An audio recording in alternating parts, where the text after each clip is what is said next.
हनुमान जी और बाली के युद्ध की कहानी। भगवान हनुमान भारतीय पौराणिक कथाओं में एक बहुत महत्वपूर्ण चरित्र है। हनुमान जी के जन्म के बाद उन्होंने अनेक अद्भुत कर्म किए हैं, जिनमें से एक है हनुमान जी और वानर राजा बाली के बीच हुए युद्ध का वर्णन। राधे राधे दोस्तों, मैं आप सबका बहुत बहुत स्वागत करती हूँ ओम टीवी चैनल पर। अगर आपको धर्म से जुड़े वीडियोस अच्छे लगते हैं तो हमारे चैनल को तुरंत सब्सक्राइब करें। तो बिना किसी देरी के बढ़ते हैं वीडियो की ओर। रामायण की पुस्तक किष्किंधा कांड के 67 अध्यायों में से अध्याय 5 से लेकर 26 तक की बाली का वर्णन किया गया है। बाली सुग्रीव का बड़ा भाई था और किष्किंधा का राजा था तथा उसे इंद्र का पुत्र भी बताया जाता है। सभी जानते हैं कि ब्रह्मा जी के वरदान के कारण बाली जिससे भी लड़ता था, लड़ने वाला कितना भी शक्तिशाली हो, उसकी आधी शक्ति बाली में समा जाती थी और लड़ने वाला कमजोर होकर मारा जाता था। बाली ने अपनी इस अद्भुत शक्ति के बल पर 1000 हाथियों का बल रखने वाले दुदुम्बी नामक राक्षस का वध कर दिया था। दुदुम्बी के बाद बाली ने उसके भाई मायावी का भी एक गुफा में वध कर दिया था। इसी घटना के बाद बाली और सुग्रीव के बीच शत्रुता पैदा हो गई थी। इसी शक्ति के कारण वानर राजा बाली से युद्ध करने में देव, दानव या मानव कोई भी समर्थ नहीं था। परंतु इस वीडियो के माध्यम से हम वानर राज बाली से जुड़े बहुत ही एक रोचक प्रसंग बताने जा रहे हैं, जब वानर राज बाली और महाबली हनुमान के बीच भीषण युद्ध छिड़ गया था। क्या महाबली हनुमान जी ने बाली को हरा दिया या फिर बाली ने हनुमान जी को पराजित किया? बात तब की है जब वानर राजा बाली और लंकापति रावण में युद्ध छिड़ गया था। बताया जाता है कि बाली ने अपने वरदान के बल पर रावण को अपनी भुजाओं में 6 माह तक दबाए रखा था। अंत में रावण ने उससे हार मानकर उसे अपना मित्र बना लिया था। इसी युद्ध के बाद बाली का घमंड आसमान छूने लगा था। अपनी ताकत के नशे में चूर बाली यहाँ वहाँ लोगों को चुनौती देता रहता था। एक दिन बाली ऐसे ही वन में चिल्ला रहा था, ऐसा कौन प्राणी है यहाँ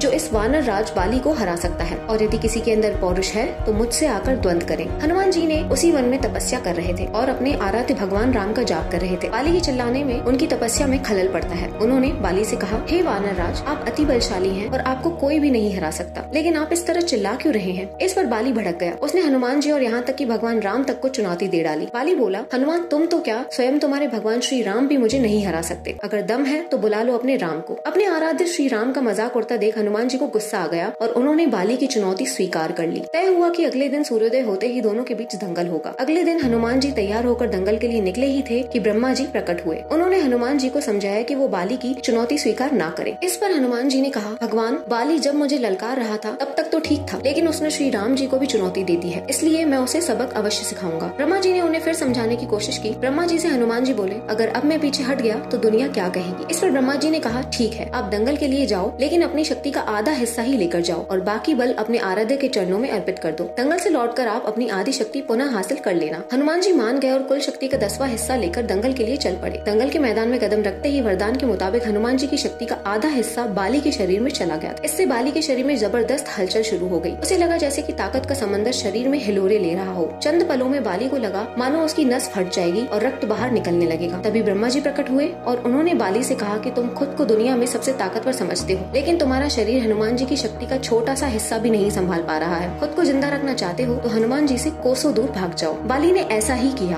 और बाद में उसे एहसास हुआ कि हनुमान जी उससे कई अधिक ताकतवर है। उसने हनुमान जी को दंडवत प्रणाम किया और बोला, अथाह बल होते हुए भी हनुमान जी शांत रहते हैं और राम भजन का पाठ करते रहते हैं, और एक मैं हूँ जो उनके एक बाल के बराबर भी नहीं हूँ और उनको ललकार रहा था। मुझे क्षमा कीजिए प्रभु। हनुमान जी ने बाली को क्षमा कर दिया। भक्तों, यह प्रसंग कई सबक देता है कि व्यक्ति को अपनी शक्ति, धन और सामर्थ्य का कभी घमंड नहीं करना चाहिए। तो दोस्तों, इस वीडियो के माध्यम से अगर आप हनुमान जी और बाली के युद्ध की कहानी के बारे में कुछ नया सीखे हैं तो इस वीडियो को लाइक और शेयर जरूर करें। मिलते हैं अगली वीडियो में, तब तक के लिए राधे राधे।